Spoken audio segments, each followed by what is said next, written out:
गोष्ट कशी लक्षात ठेवायची राजा की आपल्याला आपल्या आयुष्यामध्ये लक्ष्मी हवी आहे, सुबत्ता हवी आहे, आम्हाला सदन व्हायचं आहे, येस व्हायचंच आहे.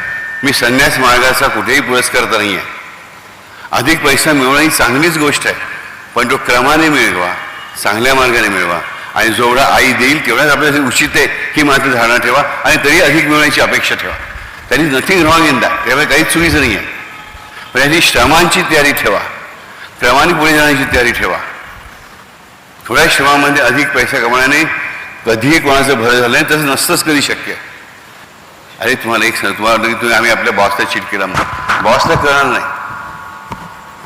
मी माझ्या आईला चीट केलं, मी माझ्या सासूला चीट केलं, की आईला किंवा सासूला करणार नाही, पण ती जी बसली आहे ना त्यांना प्रत्येक गोष्ट बरोबर कळत असते.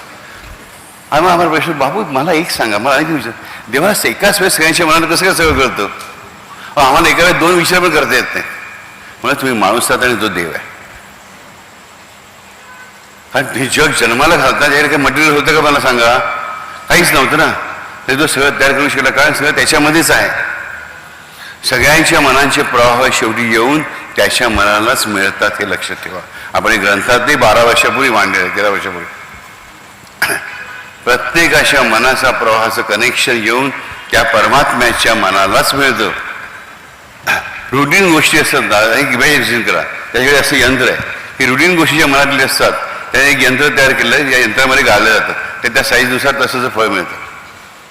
पण ज्या एका विषयमानाच्या बाहेर जायला लागतात त्या एका वेगळ्या बाजूने सेक्शन येतात आणि तो तिकडे स्वतःचं लक्ष घालतो. आणि परत ह्या रुटीनच्या गोष्टी चालू असतात 1760 समोर, त्यांच्यावरही त्याने त्याचे अधिकारी नेमलेले असतात, तेही व्यवस्थित त्याचं मार्गदर्शन करत असतात. त्यांनाच आपण देवदूत म्हणतो. आपल्या पुरुषार्थ ग्रंथाच्या प्रत्येक पानावर किती देवदूत आहेत? प्रत्येक पानामध्ये एक आहे की, आणि जो नीट वाचेल, रेग्युलरली एक पान वाचेल, त्यासाठी प्रत्येक शब्दामध्ये एखादी एक देवदूत असेल. हे देवदूत हे सगळं कार्य करत असं लक्ष ठेवा. आणि परत दुसऱ्या बोलत त्याला सगळं कळतं का? आणि सगळी कनेक्शन त्याच्या त्या एका कॉम्बिनेशन जोडलेली असतात आणि आपोआप त्याला काही करावं लागत नाही, आपोआप सगळी चित्र समोर दिसत असतात.